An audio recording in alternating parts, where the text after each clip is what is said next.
Hello, dear students. In this lecture, we would cover the replication of DNA. So, what is the replication of DNA? यहाँ पे आपका जो DNA है, this is copying itself.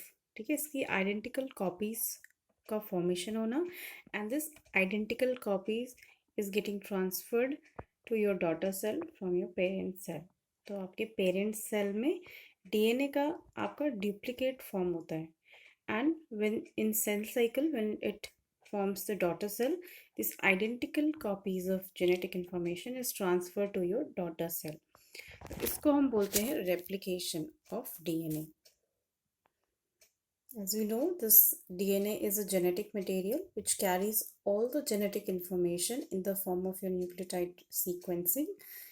ये जब भी आपका cell cycle होता है in which the two daughter cells are getting formed from a parent cell, तो वहाँ पे आपका ये सारा जेनेटिक मटेरियल पेरेंट सेल में डुप्लीकेट होता है and this genetic information is getting transfer to your daughter cell.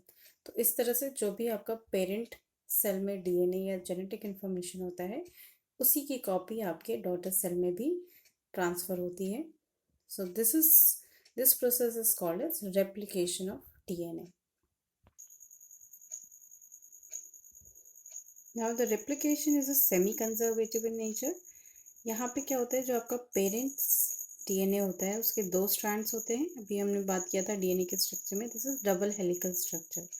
तो ये जो आपके पेरेंट डीएनए होता है उसमें दो स्ट्रैंड्स होते हैं which is complementary to each other. अब रेप्लिकेशन में क्या होता है, ये दोनों स्ट्रैंड्स साइमल्टेनियसली रेप्लिकेट करते हैं, जिसमें से आपका जो डीएनए सिंथेसाइज हो रहा है, जो न्यूली डीएनए सिंथेसाइज होता है उसमें हाफ जो स्ट्रैंड होता है, मतलब एक स्ट्रैंड जो होता है वो ओरिजिनल पेरेंट्स से होता है और एक स्ट्रैंड न्यू डीएनए होता है.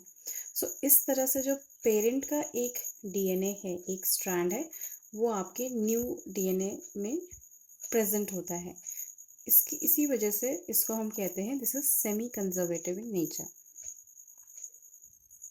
क्योंकि यहाँ पे जो हाफ स्ट्रैंड है दैट मीन्स एक स्ट्रैंड, डीएनए में दो स्ट्रैंड्स हैं, ठीक है, डबल हेलिकल स्ट्रक्चर है, तो उसमें से एक जो स्ट्रैंड है वो ओरिजिनल पेरेंट का डीएनए है, वही जो आपका दूसरा स्ट्रैंड है, ठीक है, वो नया सिंथेसाइज हुआ है.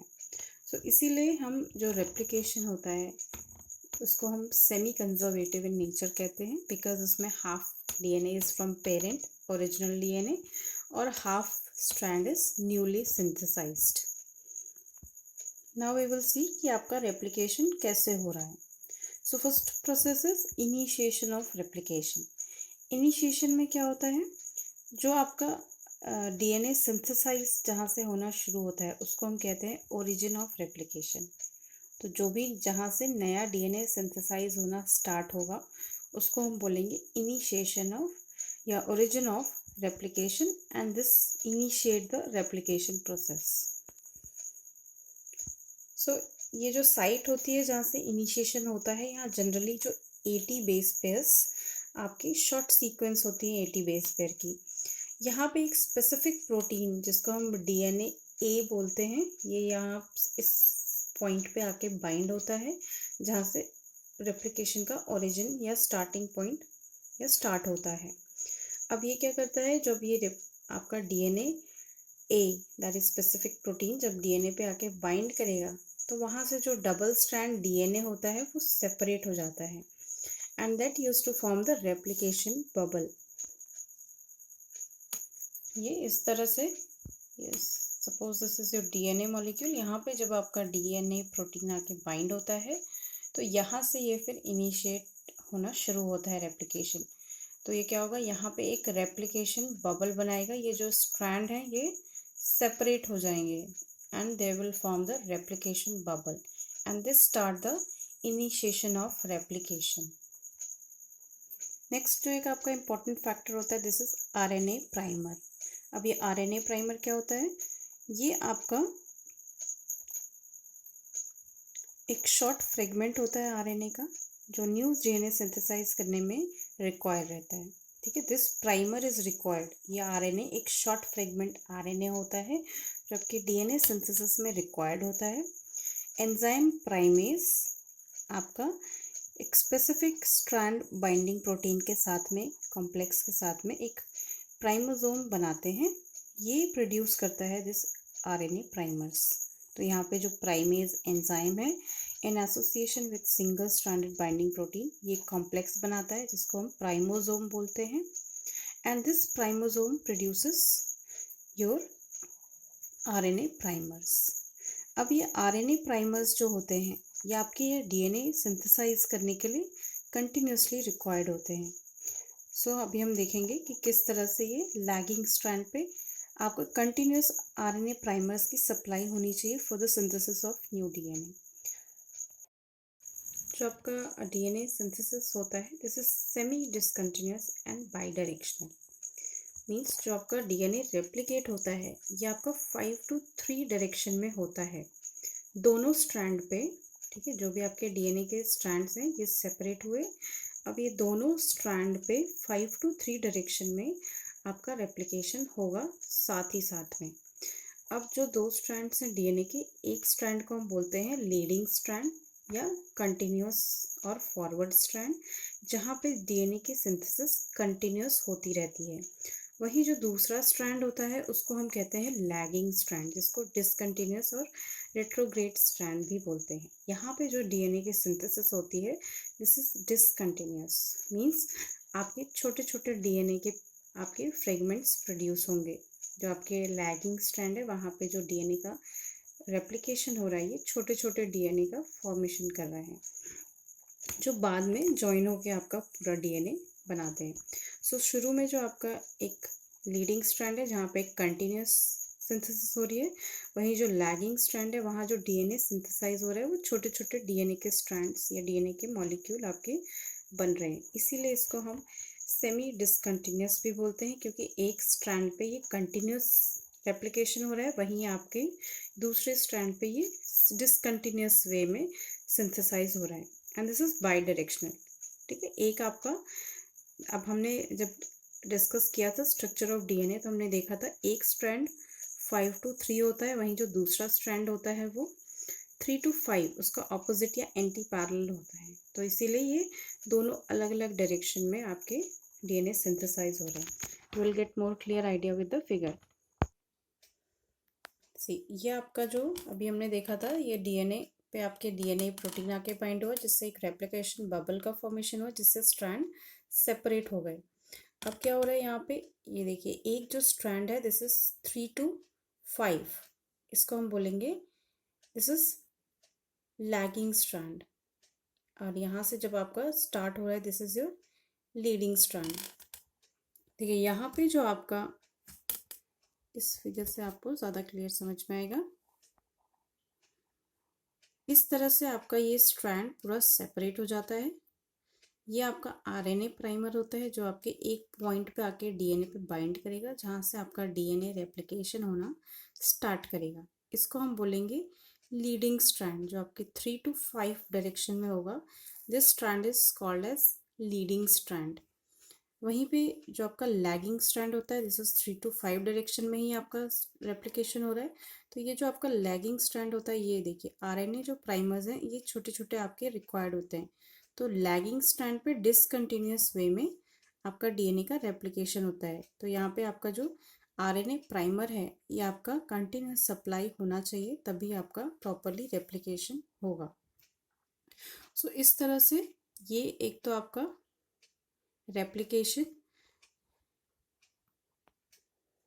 यहाँ पे देखिए आरएनए प्राइमर किस तरह से यूटिलाइज हो रहा है। यहाँ पे जो आपका लीडिंग स्ट्रैंड में एक ही आरएनए प्राइमर यूटिलाइज हो रहा है and this is continuously producing this DNA molecule. वहीं जो आपका लैगिंग स्ट्रैंड है यहाँ पे कंटिन्यूस आपका आरएनए प्राइमर्स रिक्वायर्ड होता है और ये डिसकंटिन्यूस होता है। मीन्स आपका फॉर्म करेगा फिर आपका आरएनए प्राइमर आएगा then the new DNA will be form. So ये आपका ब्रेक करके शॉर्ट डीएनए का फॉर्म कर रहा है। अब आपका जो this is continuous replication, this is semi continuous और discontinuous replication and this is bidirectional। ये इधर इस डायरेक्शन में रेप्लिकेशन हो रहा है एंड यहाँ पे आपका इस डायरेक्शन में। सो दिस इज एंटी पैरेलल और आपका बाई डायरेक्शनल इन नेचर। सो आपका जो डीएनए रेप्लिकेशन हो रहा है, ये आपका हमने डिस्कस किया, जिससे आपका डीएनए प्रोटीन ए आके बाइंड किया, ये आपका डीएनए सेपरेट हो गया, this use to form the replication bubble. अभी जो रेप्लिकेशन बबल है, this use to form the DNA fork या रेप्लिकेशन फोक हम बोलते हैं जिसको। यहाँ पे देखिए, ये जो आपका पॉइंट होगा, ये फोक लाइक स्ट्रक्चर आपका फॉर्म होगा, ठीक है। यहाँ पे ये स्ट्रैंड है, यहाँ पे इस तरह से ये आपका फोक लाइक स्ट्रक्चर फॉर्म होगा। और जो आपका डीएनए हेलिकेज एंजाइम होता है, ये आपके डीएनए के स्ट्रैंड के बीच में बाइंड होगा and this will keep opening your DNA strand. जैसे आप जिप देखते होंगे वो किस तरह से ओपन होती है, जो आपका जिपर होता है, इसी तरह से जो डीएनए हेलिकेज है ये वर्क करेगा और ये डीएनए स्ट्रैंड को ओपन करता जाएगा और यहाँ पे आपका रेप्लिकेशन होता जाएगा। तो इस तरह से ये DNA helicase is working as zipper, ठीक है, जिप ओपनिंग का काम कर रहा है, जिससे डीएनए का जो स्ट्रैंड है वो ओपन होता जाएगा और आपका फर्दर रेप्लिकेशन कंटिन्यूसली होता जाएगा। यहाँ पे आपको दिखेगा, this is SSB protein, this called single stranded DNA binding protein. ये आपके बाइंडिंग प्रोटीन जो सिंगल स्ट्रैंड डीएनए है इस पर आके बाइंड हो जाएंगे। दीज यूज टू वर्क आपका स्टेबलाइज करने का काम करते हैं। जो आपका सिंगल स्ट्रैंड डीएनए है इसको स्टेबिलिटी प्रोवाइड करते हैं ताकि ये कहीं डिग्रेड ना हो, और आपका एक स्ट्रेंथ प्रोवाइड करते हैं to your single strand DNA. So यहाँ पे देखिए सारी चीज़ें क्लियर हो गई। जो आपका this is SSB protein is आपका जो सिंगल स्ट्रैंडेड डीएनए है इसको सेपरेट रखने का काम करता है, इसको स्टेबिलिटी प्रोवाइड करता है, और एक टेम्पलेट जो आपका न्यू डीएनए सिंथेसिस है उसको एक इजीली आपका रेगुलेट करने में मदद करता है। सो यहाँ पे सारे टर्म्स क्लियर हो गए। ये आपका रेप्लिकेशन फोक हो गया पूरा जो आपका बन रहा है आफ्टर इनिशिएशन ऑफ रेप्लिकेशन। इसके बाद this is your leading strand जो आपका 3 to 5 डायरेक्शन में है। दिस इज लीडिंग स्ट्रैंड जहाँ पे कंटिन्यूअस डीएनए का रेप्लिकेशन हो रहा है। वहीं आपका ये जो नीचे का स्ट्रैंड है 3 to 5 डायरेक्शन, ठीक है, ये दिस इज लैगिंग स्ट्रैंड जहाँ पे आपका डिसकंटिन्यूअस डीएनए का रेप्लिकेशन हो रहा है। अब ये जैसे दिस इज डीएनए हेलिकेज जो आपका डीएनए को सेपरेट करने का काम कर रहा है। अब ये सेपरेट करता जाएगा तो देखिए यहाँ पे जैसे ये फॉर्म हो गया आरएनए प्राइमर से डीएनए। अब ये जब ओपन होगा तब यहाँ पे फिर से आपका आरएनए प्राइमर का सप्लाई चाहिए, तब आपका फॉर्मेशन होगा डीएनए का। So this is clear. ये आपके आरएनए प्राइमर हैं which start as a starting point for the replication of DNA. यहाँ पे आपका एक आरएनए प्राइमर सफिशिएंट होता है फॉर कंटिन्यूअस रेप्लिकेशन। वहीं यहाँ पे जो होता है जो लैगिंग स्ट्रैंड है, यहाँ पे continuous supply of RNA primer is required.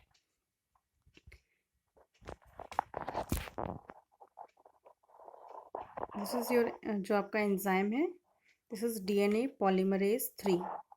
ये क्या करता है, आपका न्यू जो डीएनए सिंथेसाइज हो रहा है उसको रेगुलेट कर रहा है। यहाँ पे जो आपका डीएनए सिंथेसाइज हो रहा है वहाँ पे जो आपके न्यूक्लियोटाइड हैं उसको कंटिन्यूअस सप्लाई रिक्वायर्ड होता है।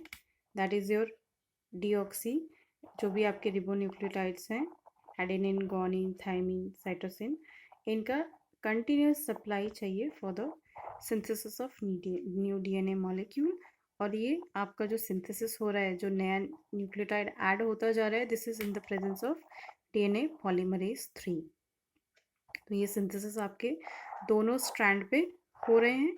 देखिए यहाँ पे why this is semi conservative in nature. देखिए ये जो स्ट्रैंड है एक आपका पेरेंट डीएनए का ही स्ट्रैंड है, वहीं जो दूसरा हो रहा है दिस इज न्यूली सिंथेसाइज। तो यहाँ पे एक डीएनए का ही स्ट्रैंड है और एक नया सिंथेसाइज हो रहा है। This is why it is semi conservative in nature. जो आपके लैगिंग स्ट्रैंड पे डीएनए मॉलिक्यूल बन रहे हैं, छोटे छोटे डीएनए फ्रेगमेंट्स जो डिसकंटिन्यूसली सिंथेसाइज हो रहे हैं, इन डीएनए फ्रेगमेंट्स को हम ओकाज़ाकी पीसेस या ओकाज़ाकी फ्रेगमेंट्स बोलते हैं। ये जब आपके सारा डीएनए सिंथेसाइज हो जाता है लैगिंग स्ट्रैंड पे, दोनों स्ट्रैंड्स पे, तो जो लैगिंग स्ट्रैंड का ये ओकाज़ाकी फ्रेगमेंट है ये आपके फिर से जॉइन होते हैं with an enzyme DNA polymerase 1। तो जब ये सारे स्ट्रैंड छोटे छोटे फ्रेगमेंट्स बन जाते हैं तो this use to polymerise joined by DNA polymerase 1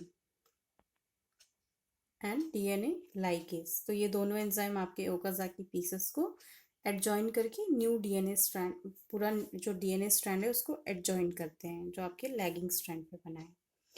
इसके अलावा जब आपका सारा सिंथेसिस हो जाता है, सारा आपका डीएनए मॉलिक्यूल सिंथेसाइज हो जाता है, तो आपका जो पॉलीमरेज 3 है, डीएनए पॉलीमरेज 3, ये एक प्रूफ रीडिंग का काम भी करता है। प्रूफ रीडिंग मीन्स ये पूरा डीएनए को एक बार थॉरली चेक करेगा, पूरा देखेगा, रीड करेगा कि सारे न्यूक्लियोटाइड सीक्वेंसिंग सही से लगे हैं या नहीं, और उसको चेक करने के बाद कहीं पे भी अगर कुछ डिफेक्ट है या सही से मिस्टेक्स हैं न्यूक्लियोटाइड सीक्वेंसिंग में, तो उसको करेक्ट करने का काम भी करता है योर डीएनए पॉलीमरेज 3। सो जब आपका डीएनए सिंथेसाइज हो गया, अब ये जो आरएनए प्राइमर है ये आपका रिमूव हो जाता है by the enzyme DNA polymerase 1। तो जब आपका पूरा डीएनए सिंथेसाइज हो गया, ठीक है, इसके बाद जो डीएनए पॉलीमरेज 1 है इस आरएनए प्राइमर को यहाँ से रिमूव कर देता है और खुद आके एडजॉइन हो जाता है, and in the presence of your enzyme DNA ligase is catalyse the formation of phosphodiester linkage. जो आपका डीएनए सिंथेसाइज हुआ है विद इन जो भी आपके स्मॉल फ्रेगमेंट्स डीएनए प्रोड्यूस हुए हैं, इन सारे को आपका लाइगेट करता है फॉस्फोडाइस्टर लिंकेज से। तो इस तरह से ये आपका पूरा रेप्लिकेशन प्रोसेस कंटिन्यूसली हो रहा है एंड रेगुलेट हो रहा है। तो अभी हमने देखा कि आपका किस तरह रेप्लिकेशन यूकैरियोट्स में हो रहा है, सॉरी प्रोकैरियोट्स में। अब जो रेप्लिकेशन यूकैरियोट्स में होता है, यूकैरियोटिक सेल में जो रेप्लिकेशन डीएनए रेप्लिकेशन होता है, वो आपका यही एक डिफरेंट ऑलमोस्ट प्रोकैरियोट से रिसेंबल करता है, बट डिफरेंसेस क्या होते हैं यहाँ पे, आपकी मल्टीपल ओरिजिन ऑफ रेप्लिकेशंस होते हैं। मतलब आपके डीएनए स्ट्रैंड पे मल्टीपल रेप्लिकेशन होंगे, इस तरह से आपका मल्टीपल बबल्स फॉर्म करेगा और यहाँ से आपका रेप्लिकेशन होना शुरू करेगा। सो आपके यूकैरियोट्स में एक मल्टीपल रेप्लिकेशन होता है। This is the only difference with your prokaryotes. बाकी आपके सारे process and DNA replication is almost same that of prokaryotes. जो आपके यूकैरियोट्स में जनरली रेप्लिकेशन हो रहा है, इसमें आपकी रिस्पॉन्सिबल जो एंजाइम्स हैं, these are 5 distinct type of DNA polymerases. आपका डीएनए पॉलीमरेज अल्फा जो आपका आरएनए प्राइमर का सिंथेसिस करने में मदद कर रहा है at both the leading and lagging strand. वही जो डीएनए पॉलीमरेज बीटा है, ये आपका डीएनए का रिपेयर करने में मदद करता है। डीएनए पॉलीमरेज गामा ये आपका माइटोकॉन्ड्रियल डीएनए के रेप्लिकेशन में मदद करता है। वहीं आपका DNA polymerase delta is responsible for replication on the leading strand. ये जनरली प्रूफ रीडिंग एक्टिविटी में आपका मदद करता है। एंड डीएनए पॉलीमरेज ईटा ये आपका लैगिंग स्ट्रैंड पे डीएनए का सिंथेसिस कर रहा है, and also this working as a proof reading for your lagging strand. तो ये सारे 5 डिस्टिंक्ट पॉलीमरेजेस हैं डीएनए पॉलीमरेज, जो यूकैरियोट्स में रेप्लिकेशन को गवर्न करते हैं, रेगुलेट करते हैं।